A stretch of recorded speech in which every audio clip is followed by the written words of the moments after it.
예, 노무사 쟁송 2강 번째 본 것이 이제 거부의 처분성 요건 신공영 신고의 경우에 신청권의 필요 여부 긍정서를 택하고 많이 쓰고 공권력 행사의 거부 그다음에 어, 신청인의 법률구에 영향을 미치고 신고의 경우에는 수리를 요하는 신고인지 여부 이거 쓴 거였었죠. 그다음에 요 문제 1-2-1은 제가 23년에 모의고사로 내서 23년 노무사 시험에 예, 출제가 됐던 문제예요. 제가 이제 낸 것이고 이제 출제 문제는 그 다음에 있는 것이고 여기서 이제 쟁점 하나 더 알고 가셔야 되는데 그게 뭐냐면 이 문제를 다 해설할 수는 없고 1차 거부 다음에 2차 거부가 처분이 되려면 판례에 따를 때 새로운 내용의 신청해야 돼. 새로운 내용의 신청이라는 법리와 관련된 사실관계는 뭐냐면 어, 증빙 자료를 새로이 추가로 첨부한다. 이제 이런 게 나와 있어요. 그러면 판례에 따르면 2차 거부도 앞에 거부하고 다른 내용의 새로운 증빙 자료를 첨부했으니까 2차 거부도 처분에 해당한다. 이게 판례 법리고 하나 더 나아가서 만약에 행정청이 쟁송지기를 안내했으면 그 안내를 할 때에는 행정청이 처분이라고 이제 생각해서 안내를 했으니까 쟁송지기를 안내했으니까 상대방도 처분이라고 인식했고 그다음에 예측 가능성이 있었고 그런 점을 규범적으로 판단한다 라는 것이 이제 또 판례 법리예요. 그래서 요 문제를 통해서는 두 가지 2차 거부가 처분이 되려면 새로운 신청, 새로운 증빙자를 첨부해야 된다는 점, 두 번째 쟁송지기 안내에서 상대방이 처분이라고 인식하고 예측하고 이렇게 규범적으로 판단한다. 요 법리만 일단 알아놓으시면 좋겠어요. 그래서 해당되는 부분이 어디냐면 여기죠.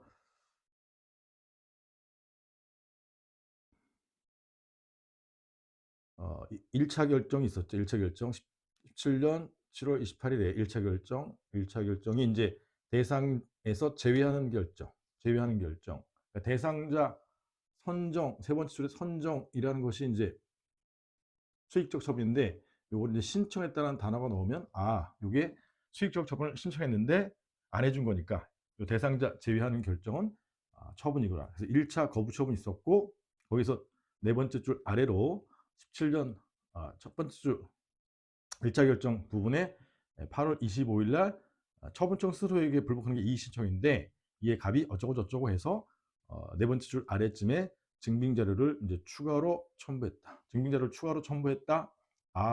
이게 새로운 내용의 신청이구나. 라는 점을 알려주는 것이에요.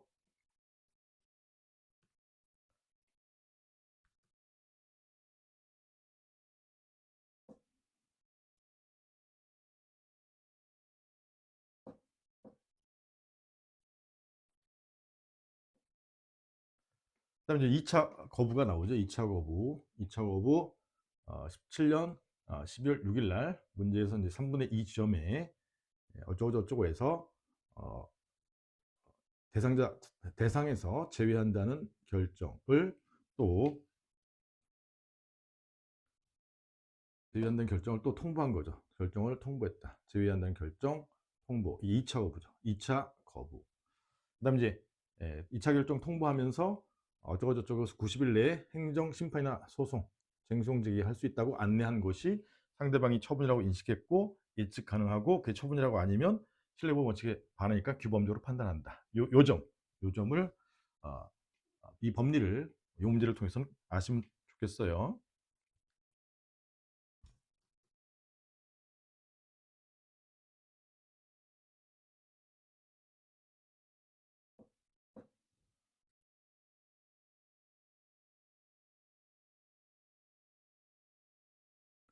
예, 그래서 요 사안을 해결해 보시면 로마자 2번에 1번은 1차 거부의 처분 요건은 신공영을 쓰는 것이고 그다음에 2번에 2차 거부의 처분 요건 판례 두 번째 줄에 키워드 새로운 신청하는 취지라면 그게 아까 증빙자를 새로 첨부했다. 요 법리 요 사실관계를 포섭시키는 것이죠. 그다음에 네 번째 줄에 불분명한 경우에는 쟁송제기 안내했으면 상대방이 처분으로 인식했고 예측했기 때문에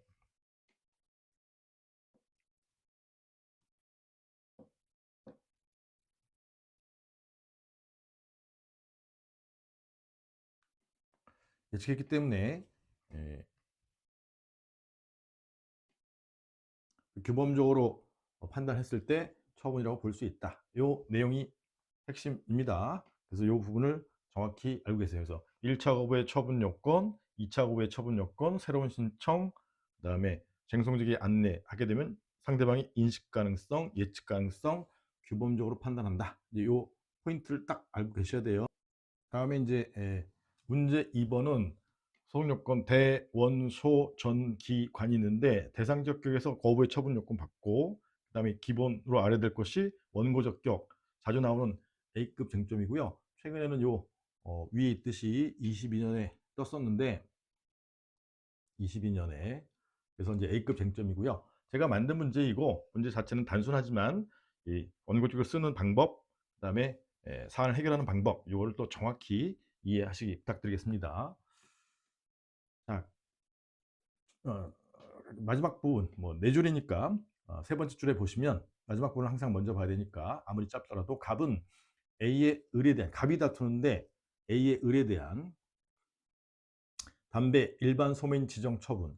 이건 이제 법상의 용어는 담배 일반 소매인 지정이지만 학문적 개념은 법상의 요건을 갖춘 경우에 금지 해지해서 을이 담배 사업을 할 수 있는 어, 자유를 회복시켜주는 이제 허가라는 거, 허가. 그래서 이 부분 A의 을에 대한 담배 소매인 지정 처분에 대하여니까 대상적 격, 여기 이제 로마자 2번이죠. 로마자 2번 대상적 격 쓸 내용은 요 담배 일반 소매 지정 처분의 처분 여부. 그래서 요거는 간단히 쓰는 거예요. 강학상 허가이므로 대상적 격 처분에 해당해서 대상적 격을 충족한다 이렇게 쓰는 것이고, 이 문제의 핵심 쟁점은 제3자인 갑이 제3자 침입적 영향을 받는 제3자인 갑이 취소소송을 제기할 수 있는가 이렇게 물었기 때문에 이 제3자와 관련된 핵심 쟁점은 제3자가 소송을 제기할 때는 원고 적격이 핵심 쟁점이고 이걸 많이 써라 이런 내용이에요. 그래서 침입적 영향을 받는 제3자가 소송을 제기할 때 그때가 이제 원고 적격이 핵심 쟁점이다. 그다음 이제 네 번째 줄에 취소송을 제기할 수 있는가는 소송 요건을 갖추어야 충족해야 취소송을 제기할 수 있다 이런 논리이기 때문에 취소 소송은 적법한가, 즉 소송 요건을 검토해라 이 질문하고 똑같은 거예요. 노무사 시험에 제일 많이 나오는 거, 취소소송은 적법한가 아니면 취소소송을 제기할 수 있는가는 뭘 물어보는 것이냐면 소송 요건, 설문에 나와 있는 소송 요건에 대해서 논하시오, 이거하고 똑같은 것입니다. 그 다음에 이제 원고적격 문제로 가서 제3자가 소송을 제기할 때 이런 걸 이제 제3자 효 행정이라고 하죠. 그림을 그리면 갑이 이제 원래 업을 하고 있었는데 기존 업자인데 신규 A가 행정청이 신규 업자에게 이제 30m 떨어진 곳에 을한테 담배 소민 지정 이제 강학상 허가를 해준 거죠. 허가.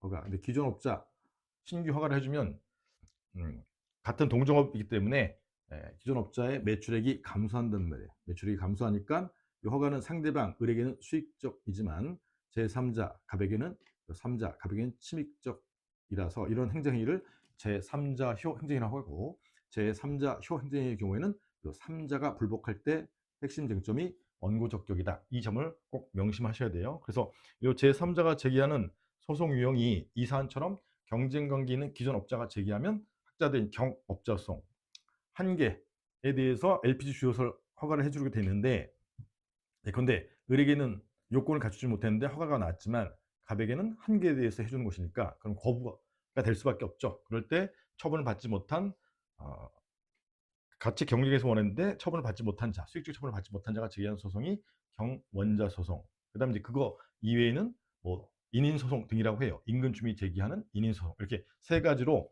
학자들이 나누어서 그 법리, 판례 법리를 여러분들이 이 사안에 포섭시키셔야 돼요. 근데 가장 기본적인 것은 인인 소송인데, 인인 소송은 예컨대 지금 이 사안이 만약에 을에 대해서 건축주 을에 대해서 10층 건물 허가 나왔다. 그러면 인근 주민 갑이 소송을 제기한다. 이럴 때에는 요 갑에게 인인 소송에서 원고적격 인정되려면 요 처분의 근거법규가 이제 건축법이라면 건축법, 그다음에 건물의 토지 위에 주어지는 것이니까 관계법규가 국토법이거든요. 이런 근거법규, 관계법규, 행정법이 원래 공익보호를 위한 법인데 공익뿐만 아니라 개인의 갑 등의 이런 사익도 보호하고 있다고 해석될 때 원고적격 인정된다. 이게 이제 기본적인 인인소송에서의 판단 기준이고, 그거를 이제 경업자송의 경우에는 달리 표현하고 경운자송의 경우에는 달리 표현할 뿐이에요. 좀 이따 내용 보겠지만, 그래서 업자송의 경우에 기존에 이제 갑이 업자가 기존 업자인데, 이 업자가 판례 법리가 이제 좀 이따 자세히 보겠지만 특허 업자이면 원칙 인정 예외 부정이에요. 예외 부정. 그다음에 기존 업자가 허가 업자이면 원칙 부정 예외 인정이죠. 예외 인정. 예외 인정. 예외 인정하는 그 사례가 요 사례 어떤 경우냐면 사익보호 규정, 즉 요 거리 제한 규정이라든가 아니면 영업 허가 구역이 있다면 요 기존 업자의 매출을 보호해 주기 위한 것이다. 그래서 이 사안의 경우에는 이 담배사업법 참조 조문의 요 시행 규칙에 17조의 3의 1항 1호에 소매 업자 간 거리를 50m 이상으로 뛰게 했다는 내용이 바로 이제 요 기존 업자 갑의 사익을 보호하는 규정이므로 예외적으로 사익 보호 규정이 있기 때문에 갑에게는 원고적격이 인정된다. 근데 원고적격 관련된 조문이 12조 통설 판례에 의하면 12조 1문과 2문인데 1문에 해당하고 1문에 요 지정 처분에 대해서 허가 처분에 대해서 처분의 취소 판결을 구할 법률상 법률상 이익 있는 자다. 그래서 원고적격이 있는 자는 통상 법률상 이익이 있다 이렇게 얘기하고, 만약에 이런 사익보호 규정이 없으면 뭐 병 같은 경우에는 원고적격이 없다. 그럴 때는 법률상의 반대말이 사실상이에요. 같은 말이 반사적. 없는 자는 사실상 이익만 있다, 반사적 이익만 있다 이렇게 표현해요. 이제 이런 내용인데 지금 들어도 막 머리가 웅 이러죠. 그러니까 또 자세한 내용을 또 보도록 하겠습니다.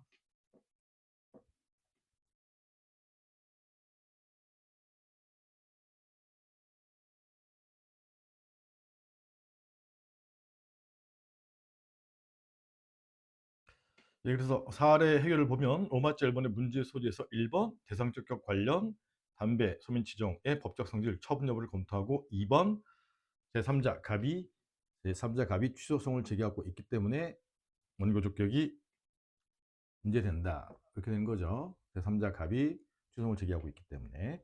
로마자 2번에 대상적격 충족 여부 이렇게 쓰는 것도 뭐 괜찮지만 설문의 지문을 살려서 담배 일반 소민 지정의 법적 성질 또는 처분 여부, 이게 더 좋은 제목이에요. 그래서 여기서 이제 강학상 허가라는 개념에 포함시키셔야 돼요. 이게 이제 소위 말하는 행정처의 의사에 따라서 법적 효과가 발생하는 법률행위적 행정행위는 무조건 처분에 해당해요. 이 내용은 이 문제에 1번 문제의 해설 부분에 나와 있어요. 제가 법률행위적 행정행위 하명, 상대방의 의무를 부과하면 하명, 사안처럼 요건을 갖춘 경우에 금지 해제해서 자유를 회복시켜주면 허가, 그 다음에 공무원 임용처럼 포괄적인 법률관계를 설정, 발생시키면 특허, 기본행위, 법인 설립 인가처럼 기본행위 효력을 완성시켜주는 보충적 행위를 인가, 그 다음에 면허증을 딸 때 연령 미달자로 땄는데 나중에 그 면허를 취소하면 이런 성립상의 하자를 원시적 하자를 이유로 소급해서 소멸시키는 것이 취소. 그다음에 면허증은 제대로 땄는데 나중에 음주운전해서 0.8 이상 되었을 때 장래를 향해서 소멸시키는 게 철회. 즉 수익적 처분 적법하게 발령됐는데 사후적 사유에 의해서 장래를 향해서 효력을 소멸시키는 것은 철회. 이제 이런 것들은 문제 1번에 그 해설에 있으니까 그 부분은 꼭 외우셔야 돼요. 여기까지 이게 또 슬라이드식이라서 찾아가려면 제가 복잡해가지고 이렇게 말로 설명드렸으니까 그 문제 1번의 해설 부분에 그 내용, 다음에 법률행위적 행정행위는 무조건 처분에 해당한다. 그 점은 외우시고요. 로마자 2번에 보면 사안의 지문을 활용해서 강학상 허가에 해당한다. 왜냐? 첫 번째 줄에 의뢰 담배 일반 소매 여부는 원칙적으로 이제 자유로운데 공익을 위해서 금지 요건을 두고 요건을 충족할 때는 이제 키워드 금지 해제, 그다음에 의뢰 담배 소매업 자유로 회복, 금지 자유 회복, 강학상 허가다. 강학상 허가이면 따라서 처분에 해당하니까 대상적격 충족한다. 이렇게 포섭하시면 돼요. 그럼 이제 기존 업자 갑도 허가 업자가 되는 거죠. 허가 업자.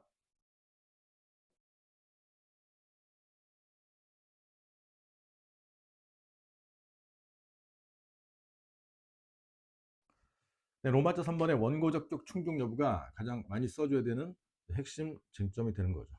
이럴 때 이제 이렇게 써도 되고 바쁘면, 아니면 뭐 경업자 갑의 법률상 이익 인정 여부 이렇게 아는 척해도 되고. 자, 요 제도를 써나갈 때 1번 의 취지부터 시작하셔야 돼. 1번 의 구체적인 소송에서 원고로서 본안 판결을 받을 수 있는 자격. 그래서 원고로서 본안 판결 받을 수 있는 자격. 취지, 소변권의 취지 남사신이죠. 취지 남사신, 남소방지, 사업부의 부담감소, 신속한 권익구제. 남사신 두 문자로 외워놓으면 이런 데 쓰이니까 편하실 거예요. 그 다음에 2번 조문의 해석에 들어가야 돼. 우리가 이제 하는 것이 법 해석하기니까. 그래서 이제 제가 이제 요 PPT에서는 조문을 동시에 띄우기가 좀 불편해가지고 제가 말로만 진행할 텐데, 여러분들은 해당 조문을 12조다 그러면 법전을 갖고 계시다가, 그러니까 여러분들이 갖고 계셔야 될 게 일단 왼편의 법전, 오른편의 교재, 오른손잡이라면 글씨를 써야 되니까 법전을 꼭 해당 조문을 펴셔야 돼요. 대상적격 2조랑 1호 이렇게. 그 다음에 조문도 외우셔야 되고 번호 외우세요. 번호. 12조가 1문과 2문이 있는데 그 구별 여부에서 이제 어느 조문이 원고적격 조문이냐를 결정해야 되죠. 동그라미 1번에 비구별설 요거만 쓰시면 되고, 논건 뭐냐? 제목이 원고적격이죠. 보시면 나와 있죠. 그 다음에 2문에 또한 같다, 또한 같다. 1문이 원고적격이면 2문도 또한 같으니까 원고적격이다 해서 2문도 1문과 동일하게 원고적격을 의미한다. 2문도 원고적격이다 라는 견해가 있으나 이렇게 써주시면 되고, 내가 택할 학설은 구별설이죠. 구별설.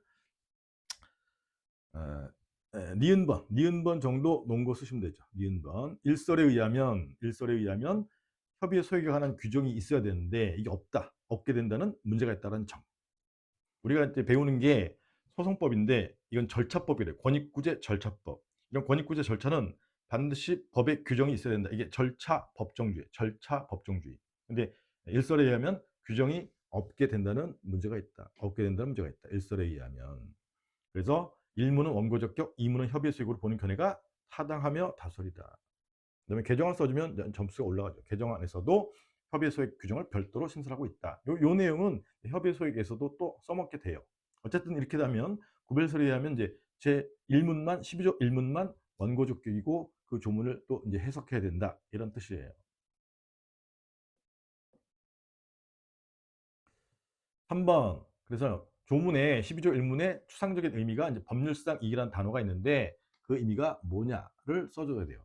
근데 이제 기본 강의에서는 학설 이름 두 문자, 권리구제설, 법적 이익구제설, 보호가치 이익구제설, 적법성 부정설. 대부분이 긍정설, 부정설, 절충설인데 요거는 학설 이름이 있으니까 가급적이면 외우시고, 권법 보적 두 문자 다음에 내용 외우시고, 학설 제목만 외우시고, 권법 보적이라는 학설이 있는데 법적 이익구제설은 이러이러한 거다. 법적 이익구제설은 꼭 외우셔야 돼요.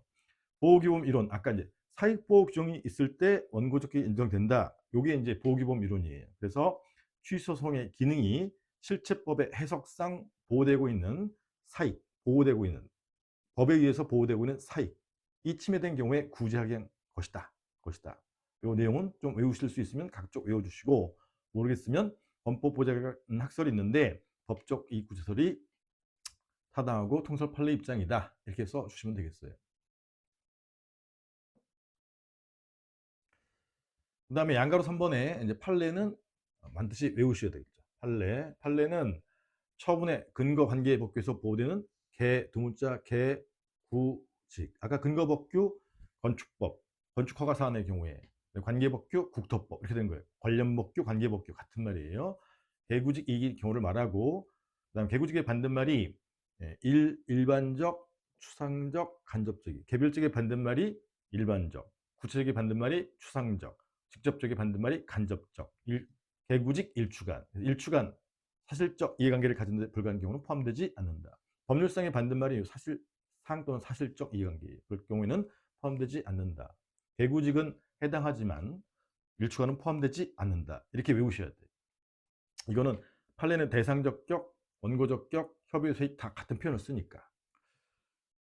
그래서 4번은 이제 검토해 주는 게 좋은데 여러분들 어려우니까 아까 권법적인 학설이 있는데 거기서 법적 이익구제설이 이런 내용이고 타당하며 통설 판례 입장이다 하고 이제 판례 이렇게 소개해 주시면 되겠어요. 그다음 이제 보호규범 이론에 근거한 것이니까 법적 이익구제설이 4번에 보호규범의 범위를 써 주셔야겠죠. 그럴 때 이제 동그라미 1번 판례는 반드시 외우셔야 되겠죠. 대법원은 근거법규, 즉 건축법규뿐만 아니라 관계법규, 국토법도 고려하는 등 보호규범을 확대하고 있다. 그래서 근거법규뿐만 아니라 관계법규도 고려하지만 법에 이제 위치가 있는데 등급이 있는데 입법부에서 만든 법이 건축 법률이잖아요. 그 법률 위에 있는 국민이 만든 최고법이 헌법이죠. 그래서 그 헌법상 기본권 규정까지는 고려하지 않고 있다. 그 보호규범의 범위를 근거법규, 그다음에 관계법규는 고려하지만 헌법상 기본권은 고려하지 않고 있다. 근데 동그라미 2번에 이제 이것도 외울 수 있겠죠. 헌법상 기본권까지 고려한 견해도 있고 지금 행정법, 건축법 등의 행정법이니까 이게 공법이에요. 공법, 행정법, 반대말이 사법, 민법이죠. 민법상의 일반 원칙까지 포함되는 것으로 폭을 넓히고 있다. 보호규모의 범위를 헌법과 민법까지 넓히는 견해도 있다. 이것도 외울 수 있으면 외워주시고 모르겠으면 이제 1번은 꼭 써주셔야 돼요.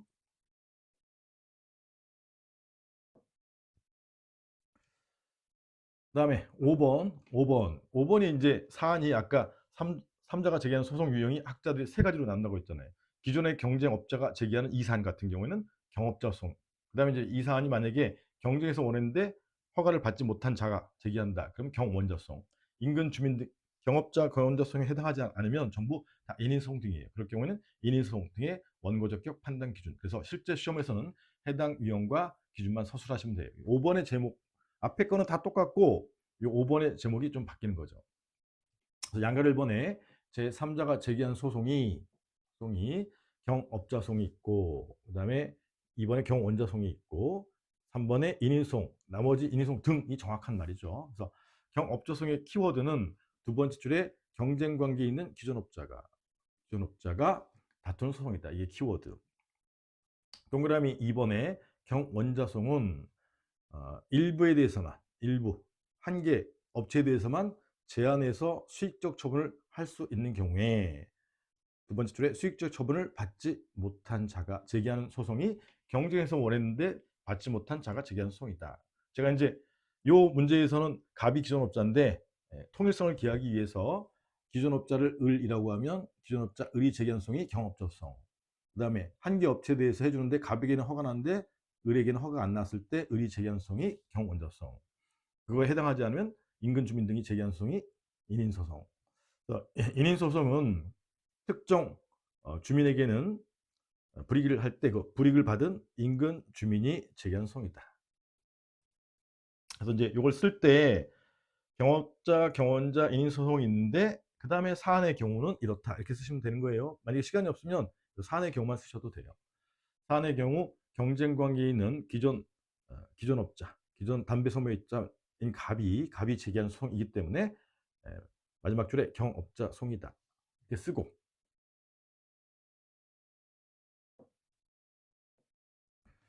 그럴 때 이제 양가로 2번에 판례, 법리, 판단 기준 판례, 법리를 말하는 거예요. 이건 반드시 외워야 되는 거죠. 딴 건 다 몰라도 이걸로 사안 해결하는 것이니까. 그래서 판단 기준 동그라미 1번에 기존 업자가 예컨대 이 사안의 경우에 갑인데 을로 하죠. 을이 특허업자다. 일 경우에는 세 번째 줄에 기존 업자의 독점적 이익을 법률상 이익으로 보호사 원고적격 인정, 원칙 인정. 그래서 기존 업자가 을이었는데 을이 특허업자다. 특허업자가 대표적인 게 각종 운송수단 면허예요. 육해공, 예컨대 육지, 시내버스, 일본 노선 운송업자가 을이었는데 같은 동일 노선에 갑을 시내버스 운송사 면허를 해주게 되면 이 을이 특허의 개념이 포괄적 법률관계 설정이기 때문에 독점적으로 매달 2억씩 누리고 있었는데 기존 업자의 그 독점적 영업이익을 법률상 이익으로 보아서 원고적격을 인정한다. 이제 가로완을 써주면 점수가 높아지는 거예요. 가로완. 가로완은 이제 고득점용이긴 한데 나중에 이제 외우실 수 있으면 문풀에서 외우시라 이런 뜻이에요. 고 이렇게 써놓든가 해서. 그래서 첫 번째 줄하고 세 번째 줄은 무조건 외우셔야 되고 고득점용은 가로안에 근거관계법규가 예컨대 시내버스 운송사업법이 공익보호를 목적으로 한가 동시에 이제 업자 간의 동시에 업자 간의 과당 경쟁으로 인한 경영의 불합리를 미리 방지하자. 요게 이제 을의 사익도 보호하자 이런 표현을 쓸 때 이렇게 써요. 목적, 즉 사익 보호도 목적이 있다는 점을 논거로. 이걸 써주면 이제 점수가 좀 올라가는 거예요. 그다음에 원칙 인정하지만 예외 네 번째로 다만 장래 기대 이익 침해이고 특히 현실적 이익 침해가 없다면 예외적으로 부정한다. 원칙 인정, 예외 부정. 요 예외 사례가 2, 3노무에 뜬 거죠. 어쨌든 그렇고 동그라미 2번에 을이 허가 기업, 허가업자인 경우에는 허가의 개념이 가로원도 역시 고득점용이에요. 허가는 두 번째 줄에 동그라미 2번의 두 번째 줄에 질서 유지를 위한 금지 해제에서 영업 자유를 회복하는 데 불과하고, 그래서 을이 예컨대 식품위생법상 큰 고깃집을 하고 있었다. 그럼 을이 허가받아서 업을 하고 있어야 돼요. 근데 얼마 떨어지지 않은 장소에 갑에게 신규 허가를 해 주었다. 그러면 을의 매출액이 감소한다 이 말이에요. 그럴 때 이제 을은 허가업자로서 매달 2억씩 벌고 있었는데 그게 1억으로 떨어졌다. 그러면 이 2억씩 벌고 있는 것은 독점적 이익이 아니라 영업자 회복에 불과한 것이다. 그래서 얘는 반사적 이익으로 보아서 원칙적으로 원고적 격 부정한다. 허가업자면 원칙 부정한다. 여기서 이제 허가의 개념을 살리는 거, 허가의 개념을 살려서 그게 이제 금지 해제 자유 회복이다. 가로안이 그 고득점용이에요. 원칙은 부정하고 다만 예외적으로 최근 판례는 요 사안이죠. 담배 소매인 지정 처분에 대한 취소 송에서 허가 요건, 여기 핵심 단어예요. 허가 요건으로 거리 제한 또는 영업 허가 구역 또는 영업 구역 이렇게 써도 돼요. 그래서 거리 제한 아까 30m 이상 뛰라라는 규정이 있었잖아요. 그게 뭐냐? 기준업자 을의 이사하는 갑이지만 을의 매출액을 보호하기 위한 사익보호 규정이다. 그래서 또 이제 막걸리 같은 경우에 뭐 자도 막걸리 이렇게 사야 되는 허가 구역이 있단 말이에요. 그럴 경우에는 당의 규정은 공익뿐만 아니라 기존 허가업자의 개인적 이익, 즉 사익을 보호하고 있는 것으로 볼 수 있으므로 예외적으로 원고적기에 인정될 수 있다. 그래서 기존 업자가 허가업자이면 반사적 이익으로 보아서 부정하지만 원칙 부정하지만 왜냐? 금지해제 자유회복에 불과하기 때문에 예외적으로 사익보호 규정, 그 사익보호 규정이 뭐냐? 거리 제한, 영업허가 구역, 이건 외우셔야 돼. 있을 경우에는 사익보호 하고 있으므로 원고적격이 인정된다. 요 판례 법리 꼭 외우시고 이제 기존 업자가 특허업자, 대부분이 특허업자는 각종 운송수단 면허업자예요. 육해공, 시내버스, 시외버스, 뭐 택시 다 해당해요. 운송수단, 육해공, 운송수단 면허. 그다음에 이제 허가업자의 대표 선수는 지금 식품위생법상 영업허가 이런 것들이 이제 대표적인 것이에요.